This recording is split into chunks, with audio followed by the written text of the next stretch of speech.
Hi guys, welcome back to this new video. So in this video we are just going to talk about the reading similar words. Now it's a really a good concept for you who are facing a lot of errors in doing their reading, and in this reading session we will be going to discussing some words that are very similar to the question vocabulary, to the paragraph vocabulary. Now what I am talking about, so in this chapter we will discuss about the reading synonyms, but before that I just want to tell you about the three key concepts. That three key concepts will help you to cope up with your all the three paragraphs in your reading test. And without wasting any time, let's get started. And before starting this video, I just want to tell you it's too long to upload a new video on this YouTube channel, so I'm really sorry for that. And we will get started with another useful content and this useful video. So we will be discussed about the three reading steps. Okay, so firstly I just want to ask you something, one question with the paragraph. What is really the important in your reading essay? Okay, example of three important steps. Like this question will be explain you everything. If that did not happen like that, then we will be see another example for you. So this is first example, that is question 1. Ravi is a physician and his father was working as an engineer at MNC. MNC stands for multinational company. Okay, so in the paragraph, when we are moved to the paragraph after reading the question, then the statement will given Ravi is a doctor and Ram, his brother, and his father were all employees of Infosys in Bangalore. So what would be the answer of that question? Like the true, false and not given. आप इसका क्या answer लगाना पसंद करोगे? Like true भी हो सकता है, फॉल्स भी हो सकता है, नोट गिवन भी हो सकता है. लेट बी कंसीडर, मुझे अभी के लिए कुछ भी नहीं पता है कि ट्रू, फॉल्स और नोट गिवन में से क्या हो सकता है. I just want to know कि यहाँ फिजिशियन है, फिजिशियन को हम और क्या कह सकते हैं. ओके, फिजिशियन को हम कह सकते हैं डॉक्टर. ओके, तो यहाँ सिनोनियम सिमिलर वर्ड्स का यूज़ हो रहा है. ओके, रवि, नाम वगैरह ये सब कुछ सेम रहेंगे. यहाँ सिर्फ इन्होंने एक और नया ऑब्जेक्ट यहाँ पर ऐड किया है, वो है हमारे पास राम. ओके, थोड़ा आप सोचो इसके बारे में और आंसर आप खुद भी कमेंट कर सकते हो अगर चाहो तो, लेकिन मैं आपको बताऊंगा या एक्सप्लेन करूंगा. अगर मैं आपको ऐसा कर दूंगा कि इसका आंसर कमेंट बॉक्स में पिन कर दूंगा मैं, और आप जाके देख सकते हो, तो आपको समझ में नहीं आएगा कि उसका ट्रू क्यों है, फॉल्स क्यों है और नॉट गिवन क्यों है. ओके, तो लेट बी कंसीडर इसका आंसर वैसे ट्रू है, ट्रूली इसका आंसर ट्रू है. अब ट्रू कैसे है वो आपको बताता हूँ. तो Ravi is a physician, Ravi doctor है. ओके, क्वेश्चन में देखो क्या दे रहे हैं, Ravi is a doctor, Ravi एक डॉक्टर है या फिजिशियन है, and his father was working as an engineer, और उसके फादर हैं जो वो वर्क किया करते थे किसके साथ, एज अ इंजीनियर किया करते थे एक मल्टीनेशनल कंपनी में. अब यहाँ मल्टीनेशनल कंपनी तो कहीं नहीं है, रवि है. फर्स्ट ऑब्जेक्ट पकड़ो, रवि. रवि यहाँ मेंशन है, रवि नाम पूरा ही मेंशन है. इज अ डॉक्टर और फिजिशियन, डॉक्टर और फिजिशियन दोनों सिमिलर वर्ड्स हैं एक दूसरे के, तो डॉक्टर हम कंसीडर कर सकते हैं. इज मतलब कि प्रेजेंट में वो डॉक्टर है. एंड राम, ये एक नया ऑब्जेक्ट सब्जेक्ट हमारे पास ऐड हुआ है, राम. राम इज ब्रदर, जो रवि का ब्रदर है. एंड इज फादर, और उसका फादर वर ऑल एम्प्लॉयज़. अब यहाँ वोज क्यों नहीं है, वर क्यों है, वो एक ग्रामेटिकल है, अपना एक पूरा एरिया है. वर इसलिए है क्योंकि यहाँ राम के साथ उसके फादर की बात हो रही है. Okay, all employees of Infosys. Infosys एक मल्टीनेशनल कंपनी है. इन्होंने डायरेक्ट उसको मतलब मेंशन कर दिया कंपनी का नाम, इन बेंगलोर, बेंगलोर सिटी ऐड कर दी. ओके, तो हम इसका बोल सकते हैं कि इसका ट्रू हो सकता है इसका ट्रू ही है, और रीज़न आपको बता दिया. चलो, आपको अभी भी अगर थोड़ा बहुत समझ में नहीं आया तो एक और हम एग्जाम्पल ऐड कर लेते हैं जिससे आपको और भी ज़्यादा क्लियरिटी मिले. ओके, फिर हम चलते हैं 3 स्टेप्स पर. इससे वो 3 स्टेप अगर क्लियर नहीं हुए हैं तो नेक्स्ट 3 स्टेप आपके नेक्स्ट एग्जाम्पल से क्लियर हो जाएंगे. ओके, अदरवाइज़ मैं तो फिर भी आपको बताऊंगा ही कि 3 स्टेप्स ऐसा है क्या वो. ओके, फिर उसके बाद हम देखेंगे कुछ इंपॉर्टेंट वोकेबलरी वर्ड्स जो आप अक्सर मतलब कि मिस कर देते हो. लाइक अगर आपके कहीं क्वेश्चन में कोई वर्डिंग हो और फिर उसके बाद पैराग्राफ में भी हमारे पास वही वर्डिंग हो, लेकिन आप फिर भी कंट्रास्ट करते हो दोनों के बीच में, तो वो सिमिलर वर्ड्स हम आपको देखते हैं इसमें, है ना, टेस्ट में. तो अब ये हमारे पास सेकंड क्वेश्चन है. The question is geothermal energy is produced by. This is an optional, ABCD आपको इनमें से एक बताना है. ओके, पैराग्राफ में हमारे पास ये स्टेटमेंट है. तो geothermal energy is produced by कैसे प्रोड्यूस होती है? वैसे तो हम जो हमारे MCQs होते हैं उसमें हम एक ही टेक्निक का यूज़ करते हैं, वो हमारी है इवैल्यूएशन टेक्निक, वो हम आगे डिस्कस करेंगे कभी किसी वीडियो में. लेकिन यहाँ जो मेन कंसेप्ट है वो आप क्लियर करने की कोशिश कीजिए प्लीज़. तो heating the air below the surface of the ground, कैसे प्रोड्यूस होती है? हीट करके, क्या, air below the surface, surface के नीचे जो एयर है उसको हीटिंग करके, ओके, ग्राउंड के। ओके, तो सेकंड हमारे पास है एम्प्लॉइंग द फोर्स, फोर्स लगा के और फॉलिंग वाटर, जो वाटर है उस पर। ओके, एक्सट्रैक्टिंग वाटर और स्टीम, वाटर और stream from beneath the earth surface using the earth natural electricity. Okay, तो अब पैराग्राफ पे चलते हैं। ओके, अभी कुछ भी हम आंसर नहीं लगा सकते, पहला हो सकता है, दूसरा हो सकता है, पहले पैराग्राफ पे भी चलते हैं, हम उसको भी समझने की कोशिश करेंगे। उसका भी ये 3 जो आपको बता रहा हूँ वेज, वो ही आपको पैराग्राफ में अप्लाई करने हैं और वही आपको क्वेश्चन में अप्लाई करने हैं। Okay, geothermal energy uses heat, वो हीट का यूज़ करती है, राइट। अब हीट की बात कहाँ कहाँ हो रही है? ए में हो रही है हीट की बात, बी में हीट की बात नहीं हो रही है, सी में हीट की बात हो रही है ना, एंड डी में हीट की बात हो रही है लेकिन इलेक्ट्रिसिटी के फॉर्म में। तो ए तो हम बी तो हम बिल्कुल ही निगलेक्ट करेंगे। तो geothermal energy uses heat from within the earth, within the का मतलब है कि within the earth. Well are drilled, drilled का मतलब क्या होता है? ड्रिल्ड का मतलब कि अंदर से निकालना, है ना, लाइक खोदना कुछ। तो ड्रिल्ड हमें यहाँ बिनेथ मिला है ड्रिल्ड का, into geothermal, okay, to bring the hot water और स्टीम। वाटर और स्टीम की बात हमारी वो भी थर्ड में हो रही है। To the surface, to the surface मतलब कि beneath the earth surface, to the surface मतलब कि बीनेथ द अर्थ सरफेस। तो यहाँ से हमारा डायरेक्ट क्या चीज़ बताना चाहता हूँ कि सिमिलर सिमिलर वर्ड्स देख रहे हो, हम वर्ड को किस तरह से मैच कर रहे हैं। तो इन्हीं वर्ड के ऊपर ये पूरी वीडियो है। इस पूरी वीडियो में हम ऐसे ऐसे वर्ड ही देखेंगे और डिस्कस करेंगे। तो बिना टाइम वेस्ट करे अब आपको 3 चीज़ें बताता हूँ कौन कौन ज़रूरी है। तो सबसे पहले तो जब भी आपके पास कोई भी पैराग्राफ आए उसको आपको सबसे पहले रीड करना है। ओके, सबसे पहले क्या करोगे?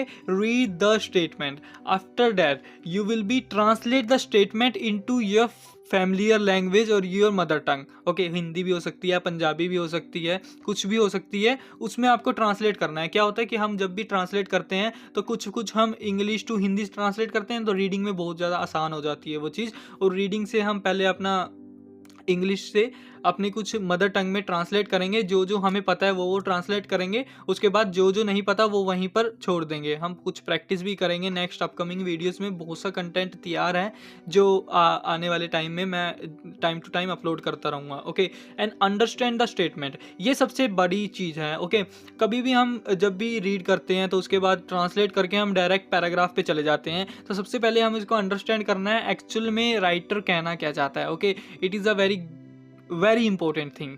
ओके, अब देखते हैं हम कुछ list, the list words and phrases used in the IELTS reading exam that have the similar meaning, कुछ सिमिलर। अब ना ये वर्ड शुरू करने से पहले मैं एक चीज़ बताना चाहता हूँ कि अगर आपको कहीं भी किसी भी वर्ड का ऐसा लगे ना कि इसका सिनोनियम ये नहीं हो सकता या इसका सिनोनियम ये नहीं है, तो पहली बात तो मैं यहाँ कुछ ऐसे सिनोनियम की बात नहीं कर रहा हूँ। सिनोनियम बिल्कुल अलग चीज़ है, ये सिर्फ सिमिलर वर्ड्स जो आपको एग्जामिनर यूज़ करता है for playing with you and with your mind, how you will compete with that kind of words, that's it. okay, हम सिर्फ उन्हीं वर्ड के ऊपर फोकस करेंगे और ये सभी वर्ड ए से शुरू होते हैं। ऐसी पूरी सीरीज है BCDEF, ये ए की सीरीज की जो भी आपको लिस्ट चाहिए अभी तो मैं अपलोड नहीं करूँगा, लेकिन आपको इंस्टाग्राम पे मिल जाएंगे, Instagram isles with pro learning. So आप जाके देख सकते हो, डिस्क्रिप्शन में लिंक होगा तो प्लीज़ चले जाना। अगर नहीं भी होगा तो आप इंस्टा हैंडल यूज़ करते होंगे, डायरेक्ट सर्च करना। ओके, तो एनुअल कहीं भी हमारे पास आ जाए तो उसका मतलब ईयरली होता है, पर ईयर होता है। अब इसको यूज़ कैसे करना, मान लो कि आपके पास एक बार क्वेश्चन में आ गया कि एनुअल, लाइक एनुअल वर्ड, तो और पैराग्राफ में आपके पास ईयरली आ गया, तो ये सिंपल से पहली स्लाइड में मैंने बिल्कुल सिंपल यूज़ किए हैं ताकि आपको एक बार पता लग जाए एक्चुअल में फंडा क्या है। ओके, एक्चुअल में लॉजिक क्या है बिहाइंड द सीन। ओके, तो अ राइज भी लाइक इंक्रीज हमें पता है। तो राइज अगर हम हमारे पास कहीं क्वेश्चन में आ जाए और अपने पास पैराग्राफ में ग्रोथ दे रखा हो, ओके, ये सिंपल से हैं, तो please understand the concept. Decrease भी सिंपल है। Already and not new.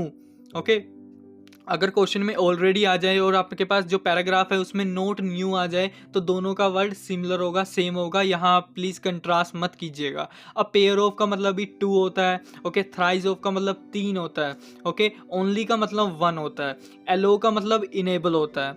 Okay, and the avoid का मतलब अगर कहीं भी फ्रेज आ जाए keep safe from animals, okay, it's ना अवॉइड एनिमल्स, लाइक ऐसा भी हो सकता है। ऑल का मतलब एवरी होता है और सिंगल का ओनली मैं आपको बता चुका हूँ। अ ग्रेट डील ऑफ का मतलब अ लॉट ऑफ होगा। अकॉर्डिंग टू का मतलब होगा कि according to something, follow to something, like to depend upon something. Okay, area का मतलब हमारे पास पार्ट हो सकता है, एरिना भी हो सकता है। एरिना एक्चुअली क्या होता है कि प्लेग्राउंड को एरिना कहते हैं, लेकिन उसको एरिया में भी हम कंसीडर करते हैं। तो एरियाज हो सकता है, पार्ट्स हो सकते हैं। इफेक्ट का यहाँ हमारे पास मीनिंग होगा इम्पैक्ट से। ओके, इम्पैक्ट हो गया, इफेक्ट हो गया, तो इनको सिमिलर ही लेना है, इनका बिल्कुल भी आप कंट्रास्ट वगैरह मत करना। ओके, एंटिसिपेट का मतलब क्या आता है? फोर शेडो होता है इसका एंटिसिपेट का मतलब, तो वो भी प्लीज़ ध्यान रखना आप। तो उसके मतलब बाद हमारे पास हेल्प का अपने पास एड भी होता है, एड हम यूज़ कर सकते हैं। ओके, असिस्ट भी हो सकता है, असिस्ट अगर कहीं आ जाए तो असिस्ट भी आप यूज़ कर सकते हो। ओके, एंड व्यूअर का मतलब ऑडियंस भी हो सकता है। एबनॉर्मल का मतलब अनयूजुअल आपके पास बहुत बार आया होगा कि आपके कई बार क्वेश्चन में अनयूजुअल आ गया या फिर पैराग्राफ में अनयूजुअल आ गया, so you can be use for the abnormal. और ये सभी वर्ड्स आप प्लीज़ राइटिंग में प्लीज़ मत यूज़ कीजिएगा, अवॉइड कीजिएगा। कुछ ऐसे वर्ड है लाइक हेल्प हो गया, हेल्प के साथ ऐड लग सकता है, नो प्रॉब्लम, लेकिन कुछ वर्ड इसमें ऐसे इनफॉर्मल है जो आप अपनी राइटिंग में यूज़ नहीं कर सकते।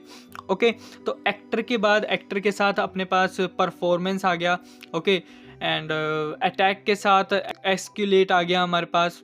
हमारे पास है एस्पेक्ट ऑफ लाइफ का मतलब होता है एग्जिस्टेंस ऑफ समथिंग। ओके, कहीं भी आपके पास पैराग्राफ में आ जाए या फिर आपके क्वेश्चंस में आ जाए एक्सिस्टेंस, तो एस्पेक्ट ऑफ लाइफ उसका मतलब होगा। अलोन का मतलब सोली भी आ सकता है या फिर मेरली भी आ सकता है। ओके, एग्जाइटी का मतलब फेयर भी आ सकता है, स्ट्रेन भी आ सकता है, स्ट्रेस भी आ सकता है।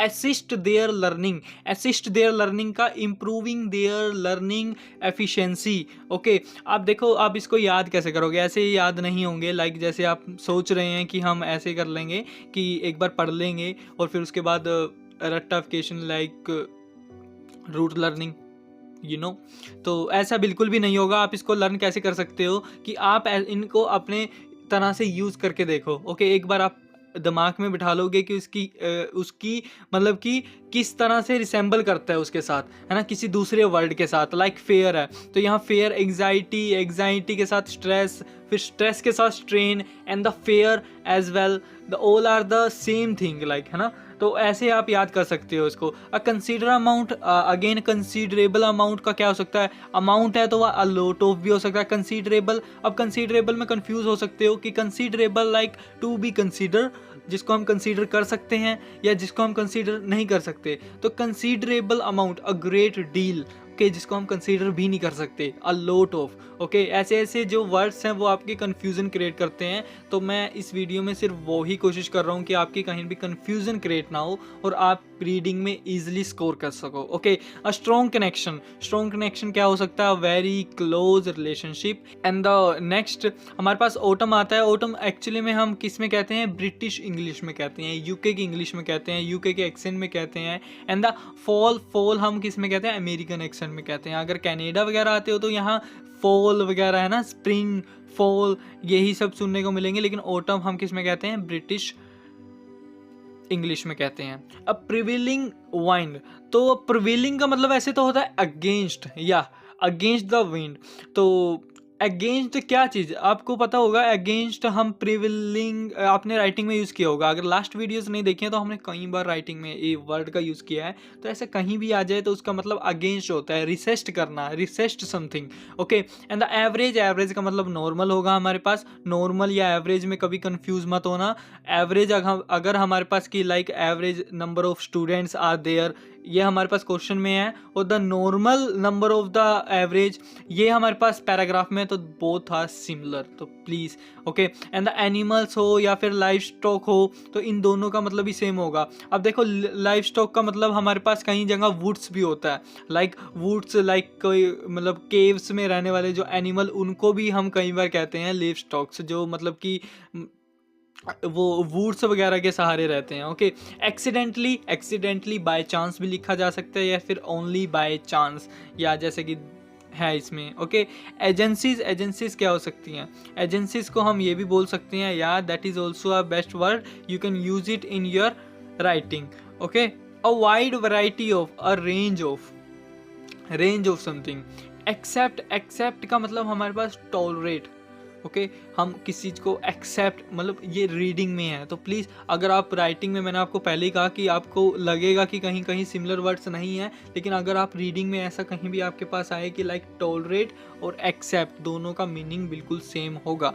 Okay actively notice, actively notice का मतलब क्या है कि पे अटेंशन टू समथिंग, किसी को अटेंशन देना। तो मतलब कि actively notice. A sense of duty का मतलब है अपने पास कोई किसी की मतलब कि रिस्पॉन्सिबिलिटी होना। ओके मोरल रिस्पॉन्सिबिलिटी या फिर ओब्लिगेशन को हम क्या कहेंगे, a sense of duty. Okay like social duty we can से।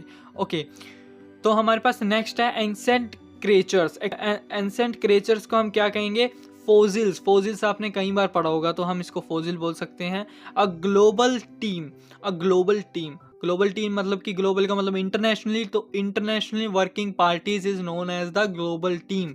एट रिस्क का मतलब क्या होता है, विनरेबल। इसको ना आपने कई बार देखा होगा या सुना होगा यार, रीडिंग में बहुत बार देखा है मैंने ये, कि जब भी मैं अपने टेस्ट वगैरह करता हूँ तो मैं ऐसे ऐसे वर्ड बहुत आते हैं, तो इसलिए मैं ऐसे ऐसे वर्ड जहाँ जहाँ से मतलब कि जिसका आंसर खुद मतलब स्टडी करके, लाइक जब टेस्ट वगैरह की, तो उसमें जो जो वर्ड जिसके कारण मिस्टेक्स होती थी वो सभी मैंने आपको यहाँ पर मेंशन किए हैं। ओके ऑडिटरी प्रॉब्लम्स हमारे पास होते हैं हेयरिंग लॉस।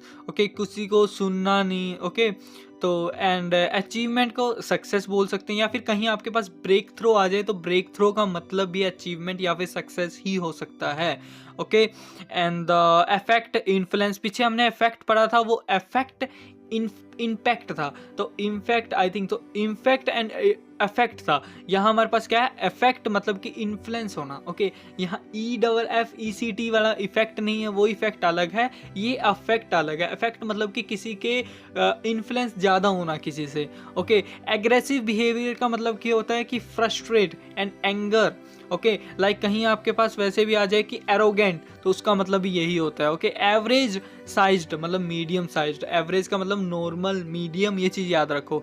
एग्री ऑन का मतलब क्या होता है, कनकर ऑन। आप कई बार यूज करते हो कि I concur with that kind of statement. Okay उसका मतलब अल्टर, अल्टर का मतलब चेंज होता है। अब अल्टर का भी कैसे याद रख सकते हो, अल्टर का अल्टरनेटिव, अल्टरनेटिव आप यूज करते हो। अल्टरनेटिव क्यों करते हैं, like the alternative example of that situation is, मतलब कि the next another example of that. Okay another way, तो चेंज भी बोल सकते हैं उसको, अगर कहीं आ जाए तो चेंज भी हम बोल सकते हैं।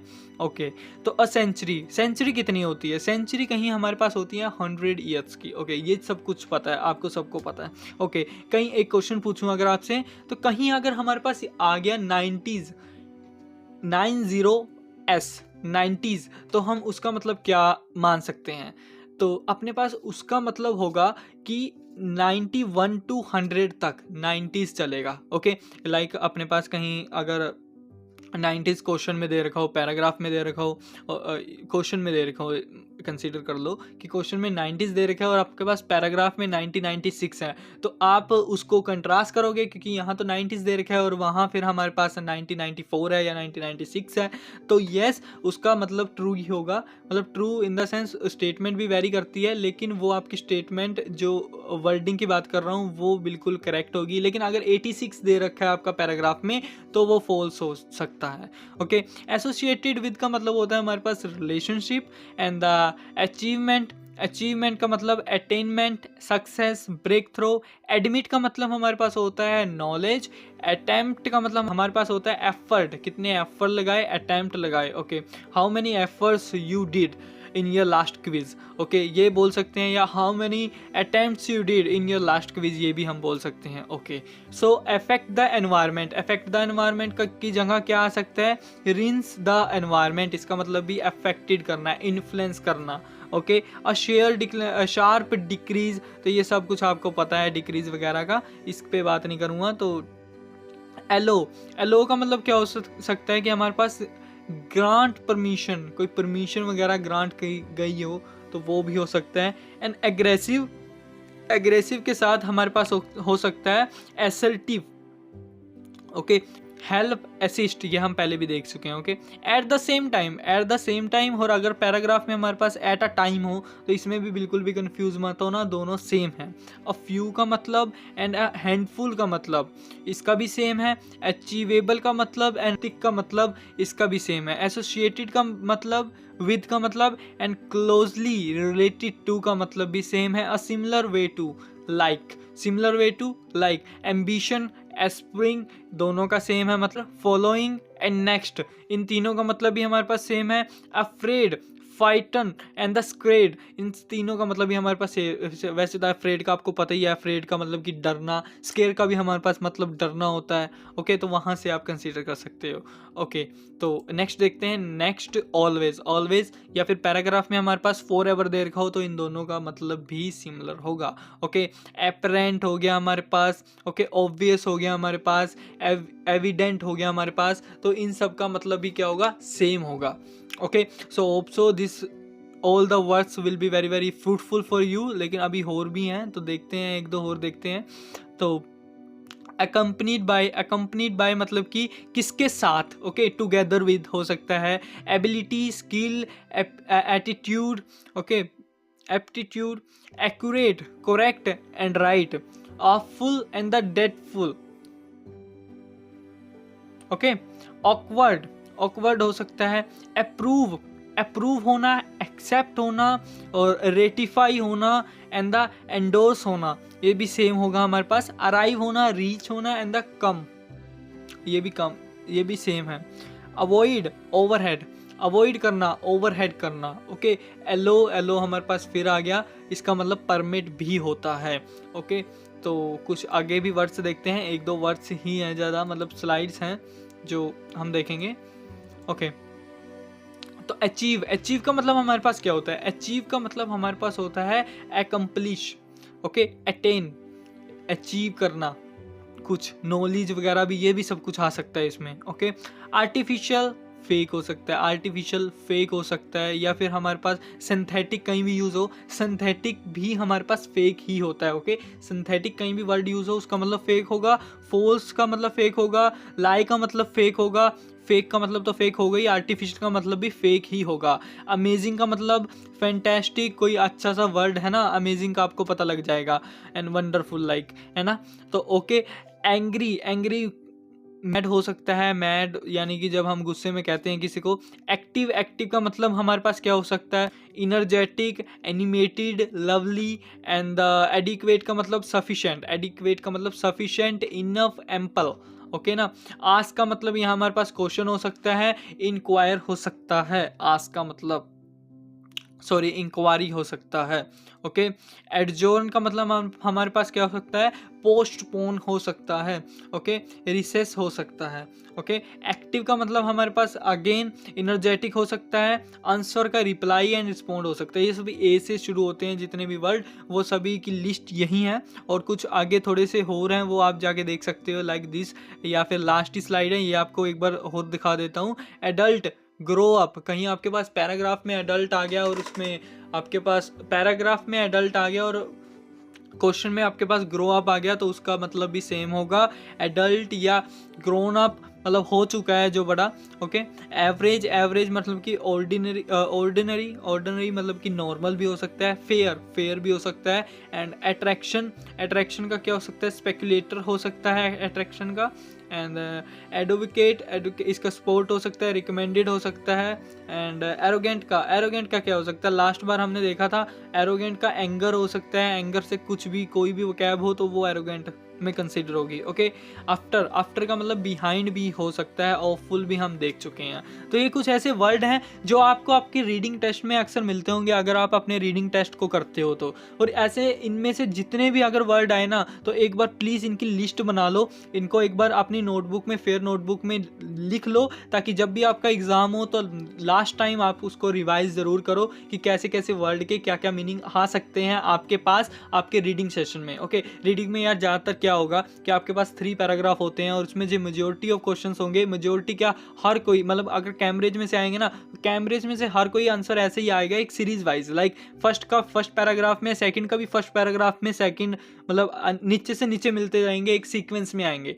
ओके, अगर आप किसी इंस्टीट्यूट वगैरह पे किसी उनकी रीडिंग कर रहे हो, उनकी प्रेफर करी हुई, वो भी बेस्ट है, लेकिन उसमें ऐसे सीक्वेंस नहीं आते हैं। लेकिन आप अगर कैम्ब्रिज की 14 उठाओगे, 15, 16 एंड होप सो आप 17 भी आ चुकी होगी, ऑनलाइन चेक कर सकते हो आप। अगर ऐसी ये बुकें उठाओगे तो इसमें आपको सीक्वेंसली मिलेंगे, और जो आपका फर्स्ट पैराग्राफ होगा 13 क्वेश्चन मिलेंगे उसमें, जिसमें आपको 2 टाइप ही सिर्फ फेस करने होते हैं, और 2 टाइप मैं आपको बताता हूँ कि 10 to 15 मिनट से आपकी फर्स्ट पैराग्राफ हो सकता है। तो नेक्स्ट वीडियो में बात करेंगे वो किस तरह से कैसे कैसे टेक्निक यूज़ करेंगे। और मेरे टाइम में क्या हुआ था कि मेरे 15 मिनट्स में, मुझे याद है कि 15 मिनट्स में मेरा फर्स्ट पैराग्राफ पूरा क्लियर हो चुका था, क्योंकि फर्स्ट पैराग्राफ में मुझे पता है कि टाइप्स कौन से आते हैं, और उन टाइप्स के ऊपर मैंने बहुत ज़्यादा फोकस भी किया था। या ट्रू फॉल्स हमें ज़रूर मिलेंगे फर्स्ट पैराग्राफ में देखने को, और फिर उसके बाद जो हमारी सेकंड थिंग मिलेगी वो हमारे होंगे फिलअप्स, या अपने पास फिलअप्स नहीं है तो उसके बाद हम उसकी जगह हेडिंग्स मिल सकती हैं, ये 2 जरूर रखना, नहीं तो हेडिंग हमें सेकंड पैराग्राफ में मिलेगी। ये किसी और वीडियो में कभी और डिस्कस करेंगे, तो comment, like and share and subscribe करके मुझे ज़रूर बताना कि वीडियो आपको कैसी लगी। And I will be back with another video, I will be back for you. Thank you very much for watching that video with me.